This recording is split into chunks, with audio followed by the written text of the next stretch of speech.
Hi everyone, welcome to the Ultra Dynamics channel. Thank you for tuning in today's video. In today's video, I'm going to be talking to you about why managing tenant settings is so important and how you can use version control to overcome some of the challenges you may be facing in managing tenant settings. Here is what I'll be covering in today's video. I will start by telling you what tenant settings are and why you should use them. Then I will show you the options for managing your tenant settings. Then I will show you how to manage your tenant settings in version control. And finally, I will show you how to monitor your tenant settings so you are informed about new settings over time. Before I jump into today's topic, my name is Wael Hamzi and I'm a Microsoft Business Applications MVP. In this channel, I like to share with you some of the things that I have learned and continue to learn having worked over 20 years on Microsoft Business Applications. Here are some of the channels where I share content. You are more welcome to connect with me. Don't forget to like and subscribe to this channel if you find this content to be helpful. So what are tenant settings? Basically, tenant settings allow you to configure how certain capabilities should behave in your tenant. Some examples include who can create new environments? Is it only admins or everyone? How do you want co-pilots to behave? Do you want to allow users to submit feedback to Microsoft? Do you want to allow Microsoft to look at your prompts? Who do you want to make capacity and licensing information available to? Global admins or just environment admins? These are just some examples of how you can use tenant settings to customize these behaviors. Now, to update tenant settings, you will need to be assigned the Global Administrator or the Power Platform Administrator role. And finally, it is important to ensure that you have the right settings that are aligned with your organization's security, strategy, standards, and governance policies. Now let's discuss how you can view and update your tenant settings. Basically, there are at least 3 options to do this. The first option is to manage your tenant settings via the Power Platform Admin Center via the UI. The second option is to use the Power Apps admin module to do this using Powershell. And finally, the third option is to use the Power Platform CLI to update your tenant settings. Let's take a look at a few demos to show you how all of this works.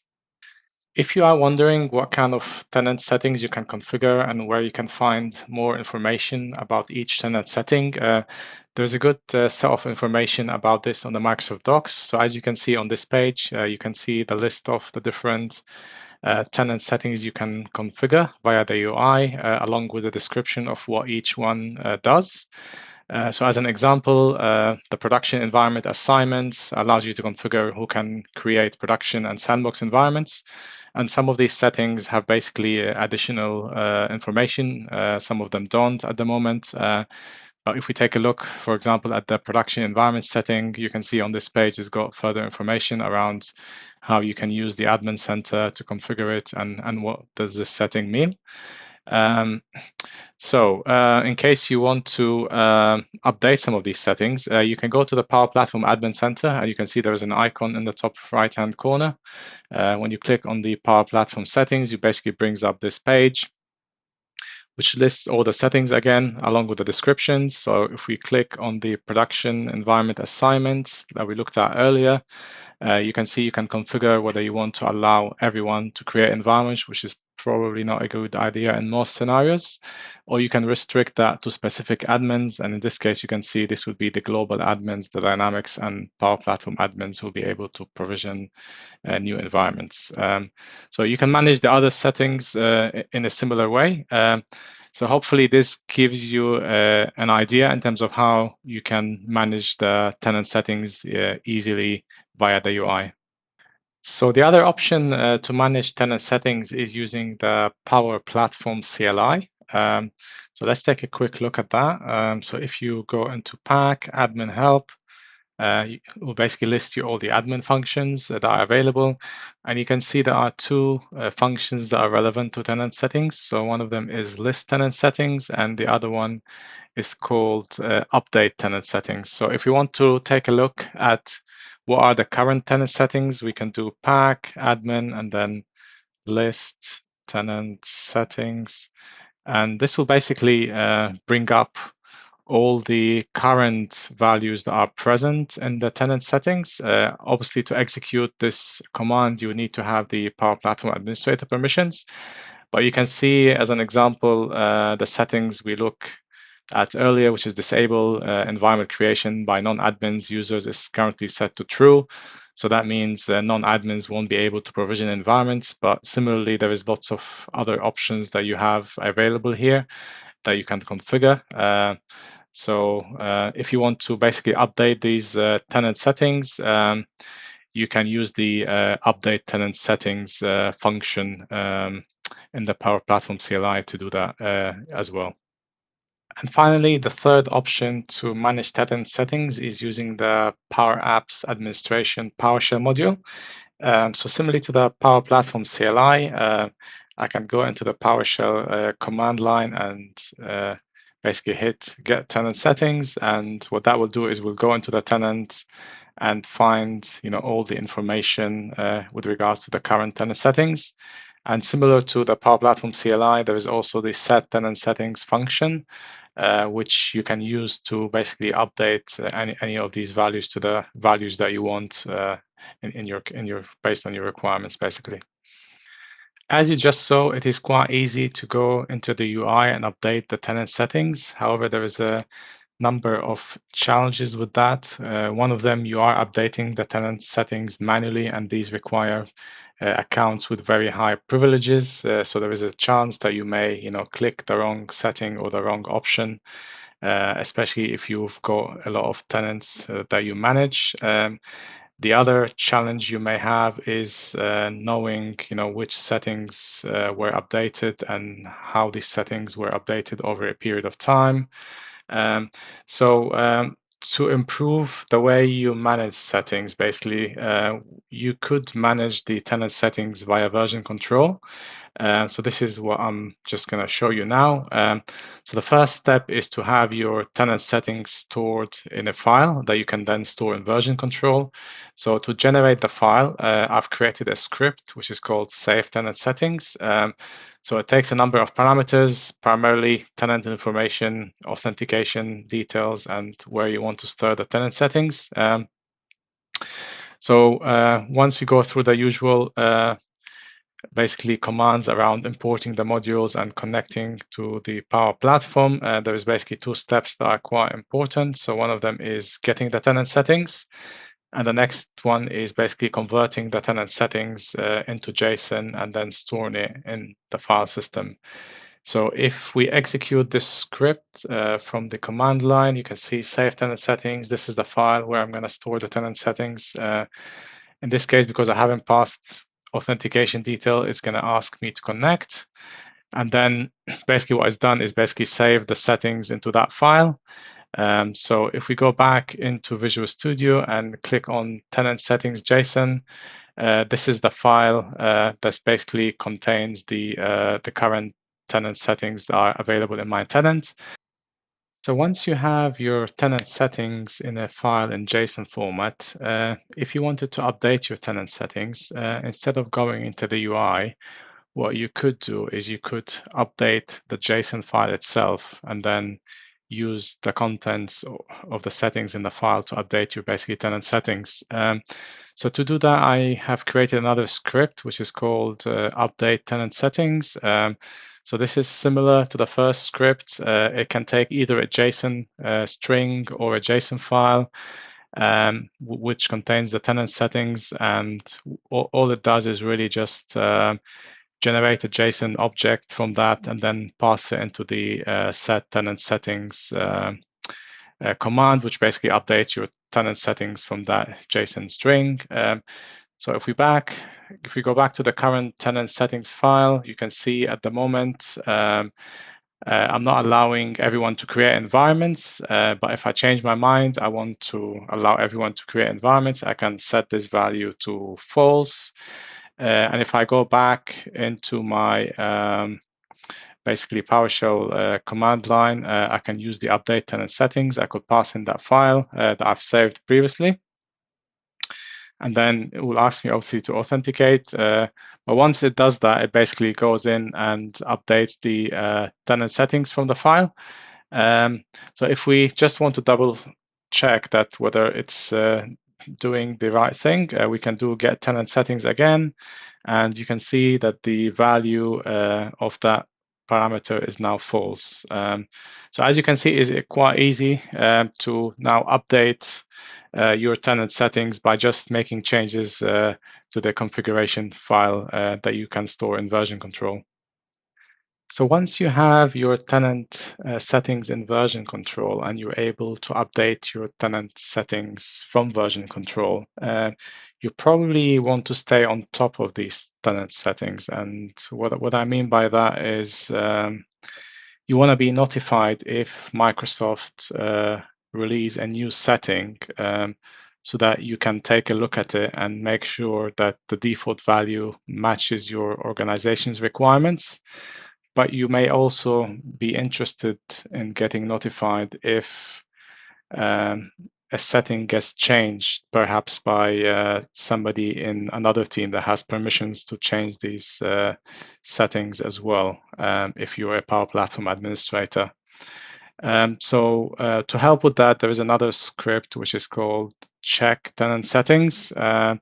And all this script does basically, it queries the current tenant settings, and then it uses the JSON file that you would have in version control, and it tries and matches the two.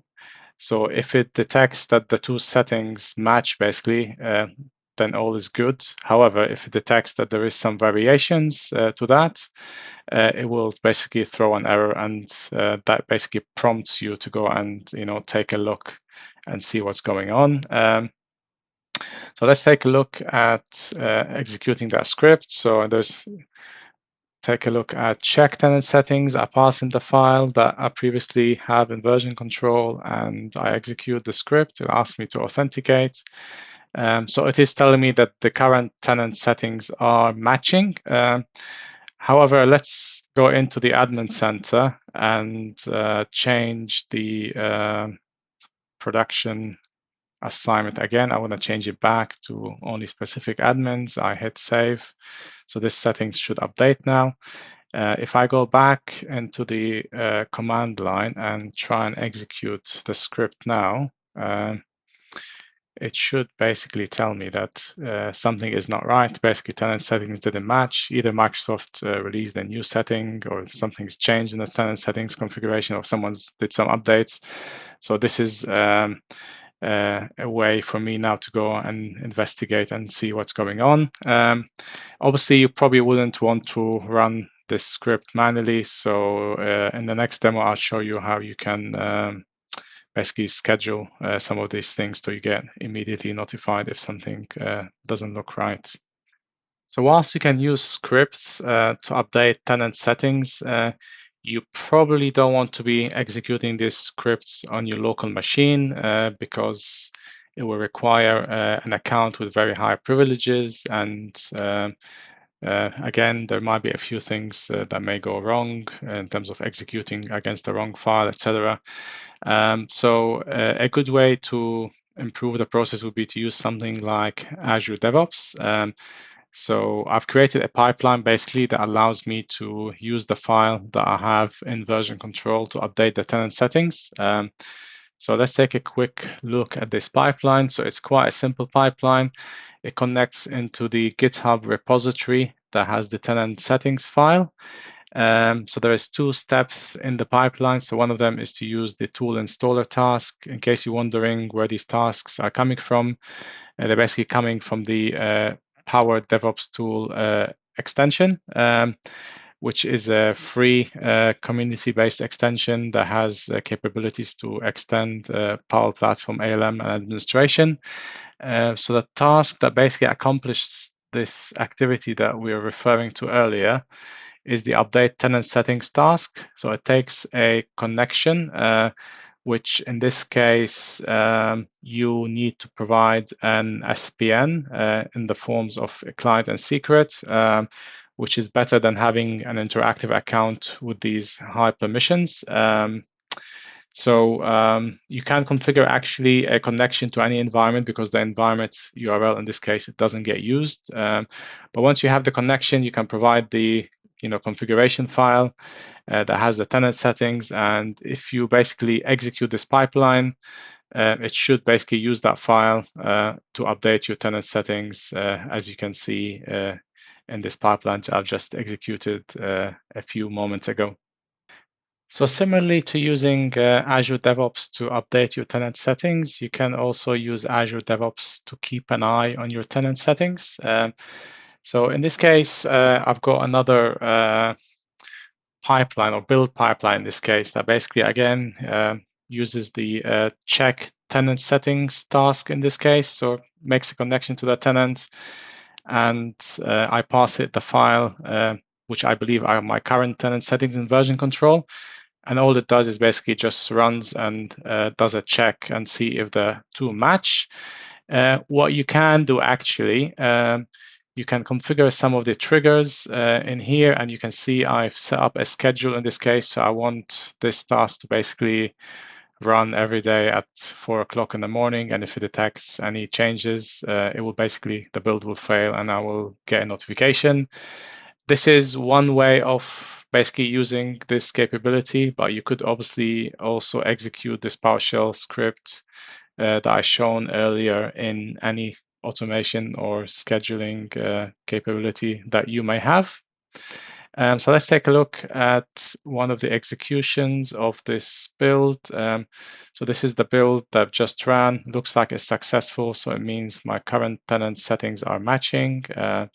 So if I go in to check the details, it will basically tell me, yeah, tenant settings match, so there's no action required on my end. But if this build was to fail, then I would probably need to go in and investigate to see why these settings are not matching. So all the scripts that I've shown you today to manage the tenant settings are actually available on GitHub. So you can basically easily download them from either NuGet or the PowerShell gallery, or you can actually browse the scripts as well. If you go into this folder and click on PowerShell scripts, you can actually see all the scripts that I was referring to today, along with the JSON sample file and loads of other scripts that you may find useful in automating your ALM and administration tasks. And for the Azure DevOps tasks that I was showing you earlier, again, these are all available free as well as part of the Power DevOps Tools extension, which is available in the Visual Studio marketplace as well. So to conclude, if you've not looked at your tenant settings, I would advise you to review the current values to make sure they're the right values for your organization. If you've already applied the tenant settings in your organization, it might be worth to keep an eye on new tenant settings that become available to make sure that the default values, again, match your organization's requirements. And finally, consider managing your tenant settings in version control. As you saw in the demos earlier, it is quite easy once you have your tenant settings in version control to see how these values change over time by using the Git version control history. But you can also have a consistent release process that basically takes the settings from version control, which you could obviously add things like pull requests on top of that and approvals and all the standard change management processes, and then push these changes into your production tenant or more tenants in case you're managing more tenants. So hopefully you found this video useful. Thank you for watching. Hit the like button if you found this video useful and subscribe to the channel so you don't miss out on future content. Have a good day.